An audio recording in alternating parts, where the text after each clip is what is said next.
Hey guys, and welcome back to my channel where today we are doing my September wrap-up. So I'm going to be talking about all the books that I read in the month of September, and I read 13 books, which is a lot, so we're just going to jump right in. But the very first thing I read is Forged in Fire and Stars by Andrea Robertson. This is the first book in a young adult fantasy series. This series follows our main character of Ara. And before Ara was born, just before she was born, the king and queen of her country were overthrown. And when that happened, the loresmith was also killed. Now, the loresmith is the blacksmith in this country that is the only person who is able to forge legendary weapons. And that loresmith also happened to be Ara's dad, which means that she carries on the potential to become the next loresmith, only she doesn't have anybody to teach her anymore. So she is currently hiding out in this tiny little mountain village and being their blacksmith until the lost prince and princess turn up at her door and say, "We're going to go take back our throne and we want you to come." And then the story just goes from there. I have done a full-length review on this book already, so I will leave it linked down below. But essentially, I thought that the plot was good, but then it really wasn't enough for a full-length novel. I thought that the characters, what I got of them, was pretty good, but really underdeveloped. The myth, the world building, was really hit or miss. We got some history, which was nice, but not quite as much as I would have liked. We didn't get almost anything on the culture of this place. We got almost nothing on the magic system, but we did get a whole bunch on the mythology and the gods, which I actually was happy about. So just kind of a little bit all over the place. I was kind of hoping, expecting it to be a little bit more even on all of these things, but it was really, really just focused on the gods and mythology. The writing style. So the first couple of chapters, the writing style was very much like you would hear, an oral folk tale. That's like the style it was in. Excuse me. And after the first couple of chapters, it tried to hold on to that, but didn't succeed very well, and then just finally gave up. So it was kind of a weird transitory thing. But overall, this book was, I don't think it's the first book in a series. I think it's a prequel that you read after the series is already done. That's really what it felt like to me. With everybody being so underdeveloped and everything just being so underdeveloped, it really felt like it would have been better as a prequel because we would have already known all these people. We would have known so much more of this world and everything, and we wouldn't have needed to be told all this, if that makes sense. So when I think of it as a prequel, I like it much better. But I will continue on with the series because how it ended, what it's setting up to, I do think is incredibly interesting, and I do want to see where it goes in book 2. After that, I went ahead and picked up Perdition by Aguirre, and then later in the month I also picked up Havoc and Breakout. And this is the Dread Chronicles Trilogy by Aguirre, if I didn't say that before. But essentially, this is an adult science fiction trilogy that follows our main characters of Desdemona DeVos, or Dred, and JL. And they are on a prison ship. And Desdemona is one of the faction leaders of the prisoners, and JL is her newest recruit. And now in Perdition, after JL is recruited, Dred is immediately attacked by other faction leaders, and she needs to defend her territory. In Havoc, a ship full of mercenaries is sent to Perdition to kill off all the prisoners, and Breakout is exactly what it sounds like. They're going to break out of Perdition. So I really liked this trilogy. Every single book had a really solid, straightforward kind of plot line. There weren't a whole lot of twists and turns, which was fine by me. It very much was, like I said, straightforward, action-oriented, and that goes for both the plot line and the writing style. It really just kind of flew. I did not love any of the characters in this, but I liked them. And so in Perdition, we're mostly focusing on learning about JL and Dred, which is totally fine. In Havoc, we are actually pulling some of the background characters forward and like learning more about them, which was really interesting. And then in Breakout, it was much more about the group becoming a cohesive unit. So those bonds that they have between them. And I actually think that that was a really nice way to do things. Like I said, I didn't love any of the characters, but by the end, I did like a lot of them. And I found that with each book, I was really intrigued to see what was next. With Breakout, the last book, I will admit that the first part of it dragged a bit and the ending dragged a little bit. However, the ending I was mostly okay with because Aguirre really took their time and gave us a solid ending without a ton of questions, if that makes sense. So like, really, what are they going to do next? Because it's not just breaking out of the ship. It's like, okay, you're a former prisoner. Like, are you on the lam now? Like, or do you settle down? How do you manage that? And so I like that the author took the time to do that, but it did drag a little bit. The other thing that I will say about this is I liked this series, but I didn't really love this series. So this is actually a spin-off from the Sarantha Jack series. I have a review for the Sarantha Jack series, and I'll link that down below. But essentially, the Sarantha Jack series is a hot mess that I loved in spite of itself. This one is much higher quality, but it didn't really quite have the same spark that the Sarantha Jack series that made me love it so much. So I was a little sad about that, but you know, honestly, I still really enjoyed my time with this trilogy, and I am happy that I picked it up. After that, I read A Killing Frost by Seanan McGuire. This is the 14th book in the October Days series. So the October Days series is an adult urban fantasy series that follows our main character of Toby Day, and she is half human and half fae, and a knight and a hero of the fairy realms, and she solves really weird problems. And in this particular book, somebody has informed her that there is a person that must be invited to her wedding, otherwise bad things will happen. And of course, this person is missing, so Toby has to go find them. This one, I will be on the, okay, first of all, I have a full-length review of this one as well, link down below. But I went into this one with unrealistic expectations about what big reveals we were going to be getting in this book. So my bad, personal problem, and I still really liked it, but I think I'm going to love it on a reread with proper expectations, right? But this series is so good. I am still learning stuff about the like character backstories and the history of Fae and everything. 14 books in, we're still learning so much more, and I love it because even though we're still learning all this stuff, it still fits really, really well together with what we already know, and it's just so good. I love the characters in this, particularly Patrick Lorden shines in this one. Love that dude. And I thought it was really interesting because in this book, we do have 3 big things that happen, which on their own could absolutely alter the course of these characters' lives. And we had 3 of them.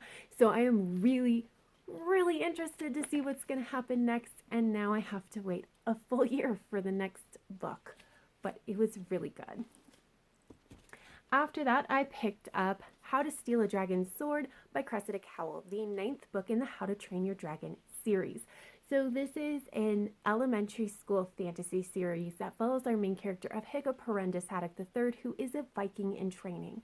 And this series is really how he kind of went from the weakling to the best Viking of all time, right? In this particular book, the war between the dragons and humans is getting started, and Hiccup needs to kind of, he's going on a quest to find some legendary stuff to hopefully help him stave off this war. So this is so far the longest book in this series, and it felt like it. It definitely dragged at times. One problem I do have with this series is that frequently the plot kind of meanders a little bit, which I don't really love, and it just kind of dragged that pacing down. It is definitely setting up for the rest of the series. This is book 9 out of 12. So we're putting a lot of this stuff in place for that last book. And I can kind of see, the different parts that are going to become important later on. And I do think it is pretty interesting. One thing I will say, that the ending did not end like I expected it to. It did not end like a lot of the previous books in this series. Definitely a very different tone. And honestly, props to the author for doing that. That being said, I thought it was just fine. Take it with a grain of salt, though, because elementary school books are not my cup of tea generally. There's a reason I don't read them. The only reason I am reading this series this year is because my older child asked me to. So there you go. After that, I picked up Emerald Blaze by Ilona Andrews, the 5th book in the Hidden Legacy series, or the 2nd book in the 2nd trilogy of the Hidden Legacy series. It's complicated. So the first trilogy followed Nevada Baylor, and it was a romantic trilogy, so it was her and her partner for those 3 books. And now we are following her younger sister, Catalina, and it is also a romantic trilogy, and we're following her and her partner, Alessandro, through these 3 books. So in this particular world, about 150 years ago, there was a serum that was created, and if a human drank this serum, one of 3 things happened. They died, they turned into an awful monster and then died, or they were granted magical powers. And so they're living in present day, but with that past history. And so it's incredibly interesting. Catalina is magical law enforcement of sorts with this, and she is tasked with investigating a death that occurred suspiciously. This is interesting. So, like I said, it's a romantic trilogy. So in this particular book, Catalina and her love interest Alessandro are figuring out a way to be together, essentially. And there wasn't a whole lot on that. Like, I didn't feel like there was a lot done with that romantic plot line. Like, it was there, it was present. It did what it needed to do, but it wasn't like super, super prominent, which was okay because the non-romantic plot line rocked, and the world building is so good. Ilona Andrews, they do such a good job with their non-romantic plot lines in their paranormal romance, and the world building is always so good. So I still really enjoyed this. I love the characters in this. Catalina, oh, she's so good, and I love watching her. She and her family are really good at manipulating people using the rules, which is so awesome, and I just find it so fascinating. And the only other thing I will say is that if you read the first book, Sapphire Flames, and there was something in there that you were kind of like, that doesn't make any sense, it's explained in this book. I felt much better after reading it. Hopefully you will too. But overall, I really, really loved this book. And again, can't wait till the next one. And again, I have to wait another year, which is unfortunate. But it was really good. After that, I read Get a Life, Chloe Brown by Talia Hibbert. This is the first book in the Brown Sisters trilogy. This is a romance, and it's a contemporary romance. We're following our main character of Chloe, and essentially she has one of those moments where she thought she was gonna die, and she looked at her life and realized she's super boring. And so she makes a list of things that she wants to do that will hopefully help her get a life. And one of them is to move out of her family's home and into an apartment. And she takes one look at the property manager and says, you're going to be the one to help me cross off everything else on this list. And that is Red, her love interest. And then obviously everything goes from there. So let's first talk about the sex. So there is sex in this. And once sex enters into the picture, it becomes a very large part of this book, which, again, not everybody loves. But The other thing that I think you should note is that this is one of those books that contains dirty talk, which not everybody loves. And it is pretty much every time. So it's a thing. If you don't like it, this is probably not the book for you. Now, it didn't bother me, mostly because I skim sex scenes because I don't really care. I am in it for the romance. And unfortunately, the romance just didn't really do it for me. So this is a fairly compressed timeline. I think it's only a couple of weeks.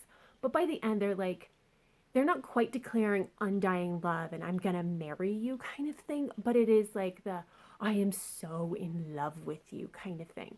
But my problem is I didn't really buy it because we didn't see enough of those little moments between them that were intimate and emotional. And that, like, we got some, I just didn't think we got enough. So, like, if we had ended slightly differently, where it was like, I think I might be in love with you, and also, like, but we should date. We should definitely date. Like, if we had ended there, I would have been much happier because I think that's more realistic for what it felt like for me personally. So I didn't quite buy it. However, I did really like the characters. I really enjoyed Chloe and Red and how they were together, and their back and forth was delightful. I liked that. So Chloe has chronic pain, and it is portrayed very realistically, which is very nice. So I overall, I think I gave this 3.5 stars. Honestly, I probably shouldn't give it more than 3.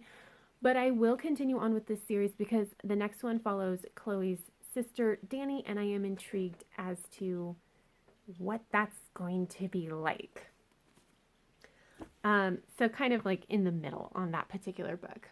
But after that, I read Magic Breaks by Ilona Andrews, and then later in the month, I read Magic Shifts. And these are books 7 and 8 in the Kate Daniels series. So the Kate Daniels series is an adult urban fantasy series that follows our main character of Kate Daniels. And she owns like a magical hazmat cleanup kind of company. Also odd jobs. I'm not entirely certain how to describe her company. But basically she lives in an alternate version of Atlanta, Georgia, where magic comes in waves. And when it does, nothing that is based in technology, like advanced technology, works. Magic does, but technology doesn't until the magic wave leaves, and then technology works again and nothing magic works. So in Magic Breaks, this first one, there is a conclave of all the leaders of the various magical factions around Atlanta, Georgia, and one of the Masters of the Dead is killed, and Kate is given 24 hours to figure out which shapeshifter did it, because it's very clear that it was the shapeshifter that did it. She's got to figure out who done it and produce that person. And then in Magic Shifts, there is a shapeshifter that has gone missing, and for reasons, the local shapeshifter pack is not really investigating it, which doesn't work for Kate, so she decides she's going to do it herself. And then, of course, nothing is ever simple. It immediately gets complicated. So I love these books. I love this series. I love Kate Daniels as a character. She is an utter delight. I like a lot of the other characters. I love watching Kate interact with all these different characters. I think it is so fascinating to watch. I love how Ilona Andrews writes her characters. It's just so good, and it just makes me so happy. I think that both of these books had really strong, really interesting plot lines.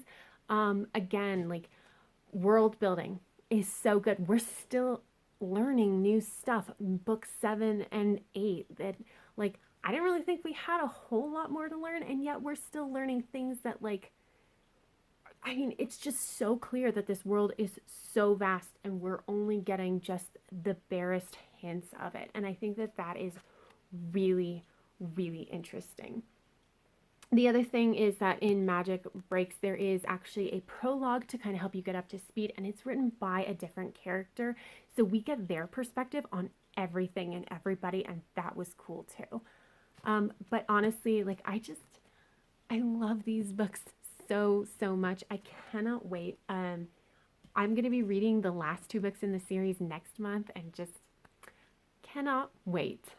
But after that, I read The Good Luck Girls by Charlotte Nicole Davis. And this is the first book in a young adult fantasy dystopian kind of thing. It follows our main character of Aster, and she works at a welcome house, or a brothel. So she was sold to this brothel around 8, 10 maybe, and she worked there as a servant until she was 16. Her virginity was sold off at 16, and ever since then she has been expected to entertain gentlemen when they come in. Now it's her sister's turn to have her virginity auctioned off, and unfortunately her sister accidentally kills the man she's with. Yeah, so that's a thing. But Aster decides to take her and a couple of the other girls from this welcome house and escape and go on the run, trying to find a place where they can be, where they'll be safe. So I have also done a full-length review on this book, linked down below. But essentially, so the world building is lacking. It very definitely relies on your assumptions about Westerns to kind of help build the picture. Most characters are pretty underdeveloped. Aster gets there in the end. By the end, I do think she is decently well developed. Violet is awesome. We learn her backstories in these very emotional, actually surprisingly concise couple of scenes, and it's actually delightful. I love Violet. But the basic plot is pretty fine, but the execution isn't great. There were some parts of the plot that were just super convenient. I never really felt the stakes of it. The one event that happened that would have had an emotional impact for me, and we just kind of blew right by it with no real explanation. Yeah, it was not that great. But I will say that there was really great representation of PTSD and drug addiction in this particular book. I appreciate that it was included, and I think it was pretty well done. And I will say, obviously, there are content warnings for sexual assault. However, there is no rape on page. There you go. After that, I read 10,000 Skies Above You by Claudia Gray. This is the second book in the Firebird trilogy. It is a young adult science fiction trilogy that follows our main character of Marguerite. And Marguerite is the daughter of 2 physicists who created this device called the Firebird, which has the ability to transfer your consciousness into a different dimension, so long as 2 things are met, like 2 conditions. That's the word I was looking for. Conditions. So if the 2 conditions are met, first, you were born in the first place. Your parents had to get together and produce you. And number 2, you're still alive. As long as those 2 conditions are met, you can travel there. So in this particular book, Marguerite's boyfriend his soul has been splintered, consciousness has been splintered into 4 different pieces and put into different dimensions. And now Marguerite has to go track them down and collect them to put them back together into one whole person. This was awesome. So I love this series for traveling to all these different dimensions. Claudia Gray's imagination is really interesting, and how it comes out in these dimensions is really interesting. I wish we got more details about it, but honestly, we can't. We are just not spending enough time in those dimensions to get as much detail as I want. But I do think it is really interesting to see. In this particular book, we also went back to a dimension that Marguerite had previously traveled to, and she got to see the consequences of her actions, which is always great. Marguerite is also 18, so she did have some teenager-ish ideas around true love and soulmates and stuff, because she kept seeing herself with her boyfriend in various dimensions, and so she's like, it's destiny. And she kind of was getting mixed up as to is each individual version of Marguerite in other worlds, are they their own person? Are they kind of all the same? Or very interesting questions. But she did get her comeuppance. One of the other characters in this book sat her down and was being like, you're kind of being hypocritical and maybe you should stop. And it was actually a very emotional, very touching scene. And I really appreciated that it was this character who kind of sat Marguerite down with this. So I appreciate that because it was really like they figured out that some people resonate with each other. And so they frequently become important to each other. But important doesn't mean, it doesn't specify good or bad. It doesn't say we're going to be, true love. It's not necessarily going to be even we're friends. We might be mortal enemies. That's still a kind of importance. So I like that that is there. I hope all that makes sense. But the other thing that I really, really appreciate about this series that we got more into in this one is it's not really afraid to ask tough questions. I mean, it's pretty like it's not delicately done, let's just say that. But I do appreciate that the questions are asked. And in this one, it was, is there any ethical way to travel between the dimensions?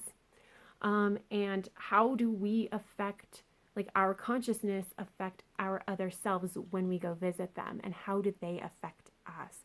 And I think that that's really cool that we're actually asking those questions. The characters themselves are fine. I don't love them, but it's fine. The plot, like, honestly, is fine. I'm not here for the plot for once. So, but it's well enough to keep the story going. And honestly, I just really enjoyed it as it is. After that, the very last thing that I read is The Masked City by Genevieve Cogman. And this is the second book in the Invisible Library series. So, the Invisible Library series is an adult dimensional travel type story. I don't know if it's fantasy or science fiction.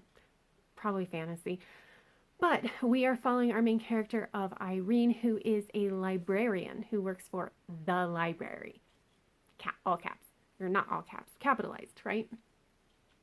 And essentially the library sits outside of all these alternate dimensions, and they go and collect rare manuscripts from the various dimensions and bring them back to the library, and it kind of helps anchor all of these dimensions to each other and to the library.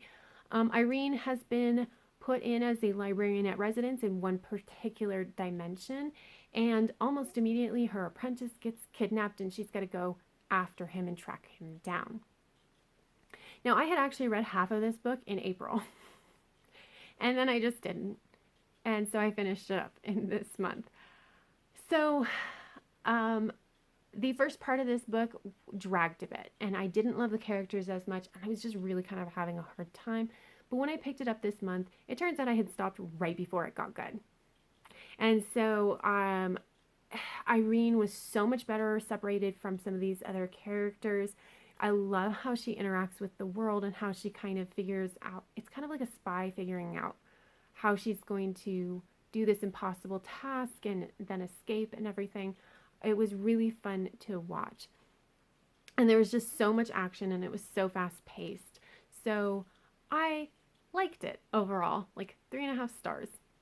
But I can't really talk too much about it because I don't remember too much from the first half. But I liked it overall. But that is all I have for you guys. Those are all 13 books. If you've read any of these, let me know down below. Always come talk to me. I love talking about books. Or let me know what you read in the month of September. But that is all I have. So until next time, have happy reading, and I will see you in the next video. Bye.